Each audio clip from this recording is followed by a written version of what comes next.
on, come on, come on!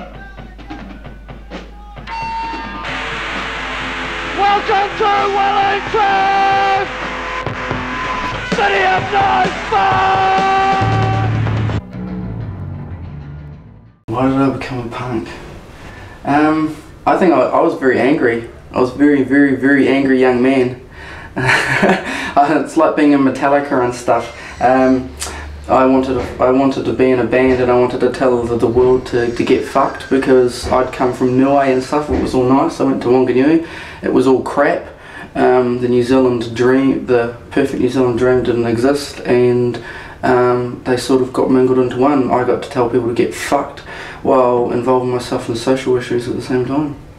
Personally, to me, I think it was the way that it was the depression people felt inside, as far as the government, you know, the tour was on. There was all that rivalry with the tour and that, and just totally pretty much depressed about the whole economic scene and the way the world was running all round, you know, the world full stop. And I just think because everyone was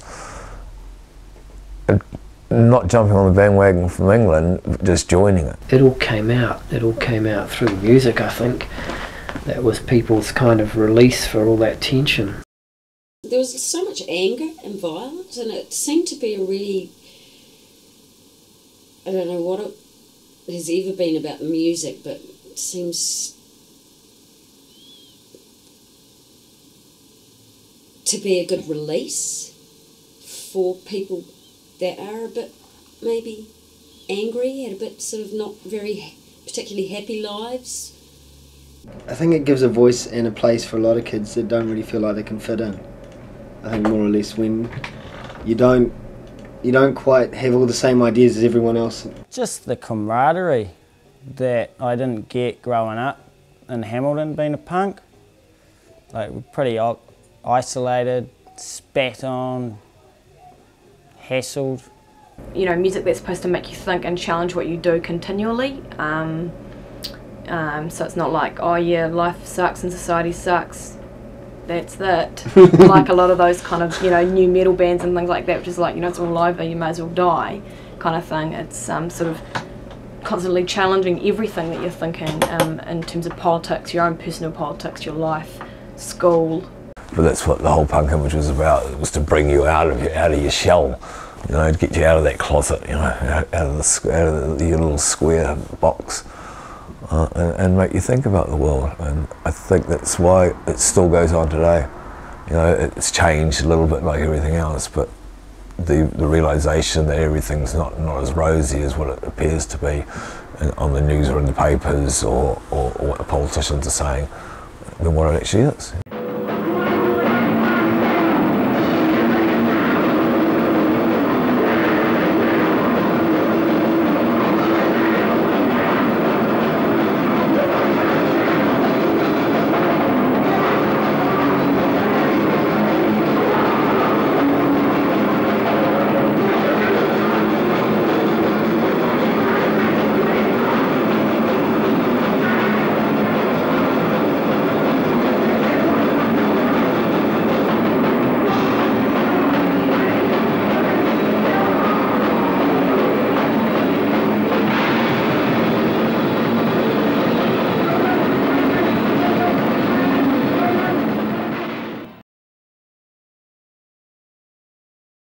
The difference between punk and hardcore, and if there is indeed a difference, is one of these things that, you know, I've had stupid, pointless arguments with people about for a long time. Yeah, I mean, I use the term punk/new wave just for convenience, but it's not really very accurate to describe the kind of thing that was going down then. Just, you know, it was new music, it was something new, it was a bit different from what had gone before, but yeah, trying to pin labels on things is, yeah, I hate it. For me, it's supposed to be a movement that's the opposite of the mainstream and commercialisation and stuff. One of the central ethos of punk nowadays is the DIY culture of sort of putting on gigs or shows yourself, or recording something on a low budget, or making your own poster artwork, and often not doing something expecting to make money out of it, just putting on shows or gigs for your friends. A very simple concept, just take care of yourself, that's all. But no, throughout time it sort of evolved and people become more militant about it, and before you know it, it's as much a cliche as the whole crust punk thing. Hardcore is what it says it is. It's fast, aggressive, hard punk music. And if you look at the first hardcore bands,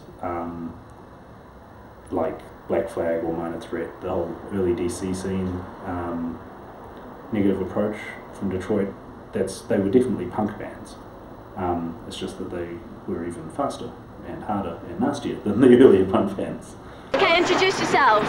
I'm Daniel. No, he's not drinking. And who's that? My name's Blair Jones. Okay, what are you guys playing? Saturday night. What time?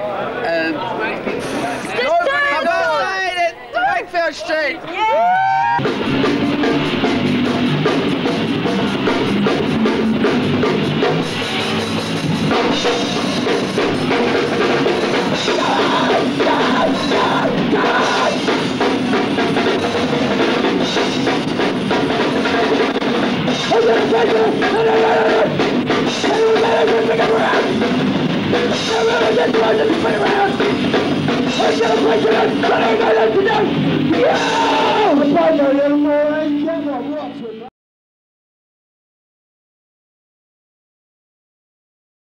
Yeah, I think straight edge was a reaction to the whole self-destructive attitude that punk had somehow managed to give itself. It's a punk rock way of saying I don't drink and I don't do drugs. Went to a Compos Mentis vegetarian barbecue, of course, and somebody ran out with this Minor Threat record. Hey, listen to this sounds like you know. And you know, it's like, oh shit, straight edge, oh, is that what it's called? Yeah, that's you must be a straight edge. I got mixed reactions. Most of it was pretty positive. People found it kind of hard to swallow. Straight edge was extremely important to me for a very long time. It was